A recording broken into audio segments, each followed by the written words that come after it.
Hello everyone, Dr. Moser here. So, got some awesome stuff to go over today. If you saw in the caption there, if your chiropractor is not taking x-rays on you, you better leave them. Here's why.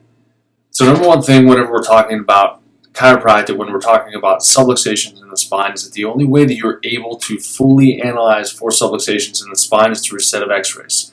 Without x-rays, you're literally just guessing on where you're supposed to be pushing, and that's not exactly the best thing for you to do. Why? Because when your spine is protecting your spinal cord, what's going to happen? If we have damage to it, it's going to be causing pressure on the spinal cord. So if we continue to keep pushing bones out of normal alignment just because it feels tight or feels tender, we're just going based off of symptoms, not based off of facts. So I'm going to go over some things here. Another reason why, this is my own case here too. I'm going to go over a couple sets of my x-rays here. Whenever I'll go all the way back.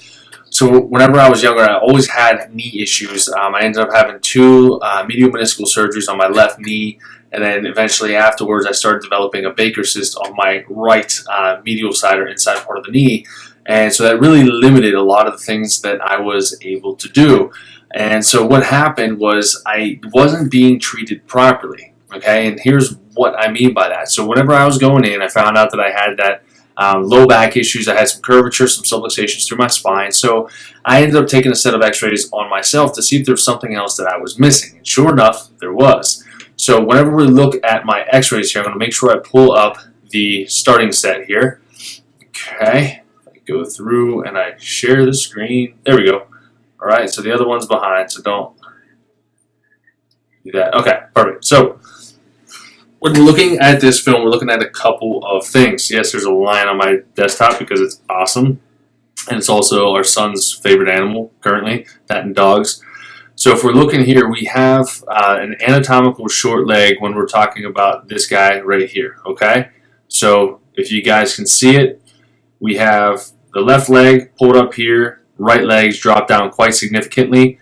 We have the abnormality in the hips here, which also caused my hips to then drop down on that right side. So right hip dropped, right femur head dropped.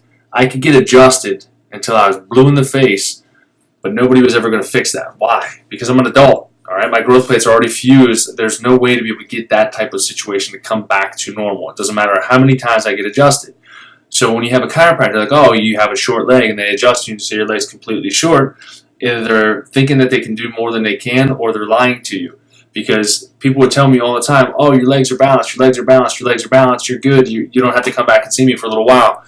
I had this issue going on in my low back, which caused me to be skewed from left to right for my entire life. It was an anatomical short leg, which means I had it when I started developing properly. Okay?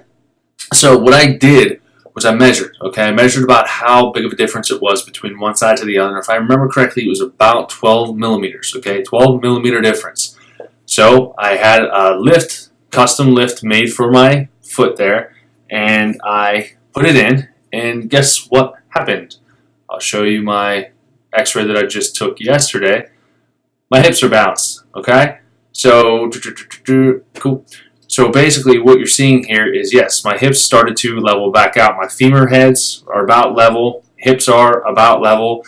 Okay, this isn't something where, I'll be able to eventually take the heel lift out. No, I'm going to have this heel lift in for the rest of my life. And I know that if I don't wear it, I fall apart. How do I know that? Well, for those of you who saw any of our posts from this weekend, we went to the Renaissance Festival this weekend, and I forgot to switch my lift from those shoes that I typically wear from work to my running shoes. And that's what we wore for my little Robin Hood outfit. So I was walking around the fairgrounds the entire time without that lift in. So I dropped down to that almost 12 millimeters short leg. So I was walking around like I was hobbling. So what happened afterwards? I'm like, man, my back is killing me. And then my knee started acting up again. I'm like, you know what?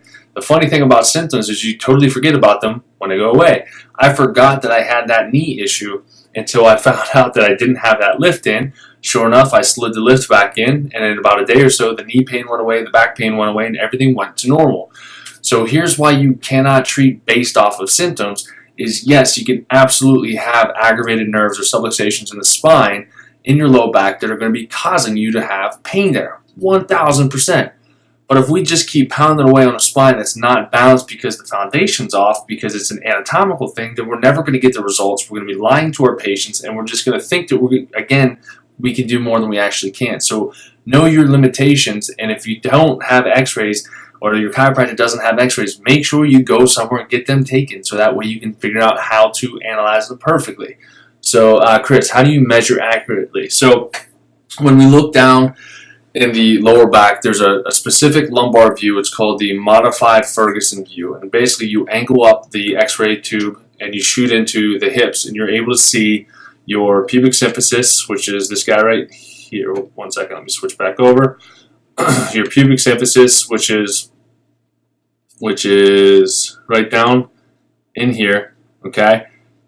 Then you have your hips or your femur heads that are shown over here, and then you measure through here as well, and then they do another measurement right through the low back. But the main thing that you're looking at is going to be hip height, femur head height, and how that plays in relation to your pubic symphysis, okay, your pubic bone. So that's how you would measure correctly and accurately. And then I also have upgraded software. This was just directly from the x-ray machine, but I have Posture Ray software that I threw my x-rays in, and that's when I found out the exact height discrepancy or length discrepancy, which got me the lift in. And again, I'm only about 3 millimeters away from where I'm supposed to be. So I could go with a little thicker of a lift if I wanted to, but right now my back is going back towards normal. My spine's starting to straighten out as well, because if we have a better foundation, then the rest of our spine can then also hold itself up properly.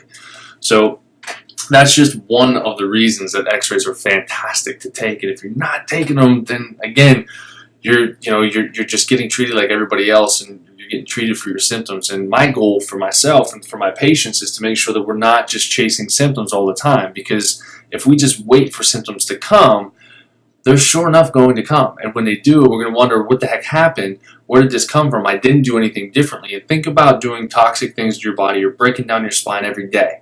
Okay? Think about you having a bucket, and every day you keep throwing damage into the bucket over and over and over again. It's the same thing that you've been doing for maybe 20, 30, 40, 50 years, but you don't feel it. And then all of a sudden, your bucket's full, and then it spills over. That spillover is when you're going to get your symptoms. And from what the researchers show us is that you have to have at least 40% disease, damage, and cell death of an organ, cell, or tissue before you even feel a symptom. So by the time you already feel one, you already have a decrease in function. You're only at 60%. You've already created a disease state. And then what are you trying to do? You're trying to figure out a way to correct it. So we have to go back and rewind the story of your life to figure out why you got it, correct it from the source, and make sure we take the proper tests and x-rays to analyze for it. So I just wanted to do a quick video on that. That was just the hips. I can do another live video too on the neck, talk about why it's important to make sure we're seeing what's going on in the neck, looking for normal curvatures, any degenerative changes, because if we don't have a normal curve in the neck, we're decreasing all the function down to the rest of our body. That's a cliffhanger. Stay tuned for that video coming along. Chris, thanks for being on there. If you have any questions or any other videos you would like me to do, especially regarding x-rays, chiropractic, wellness, functional medicine, etc., leave it in the comment box for me. And if you like the video, like it or share it. Thanks, guys.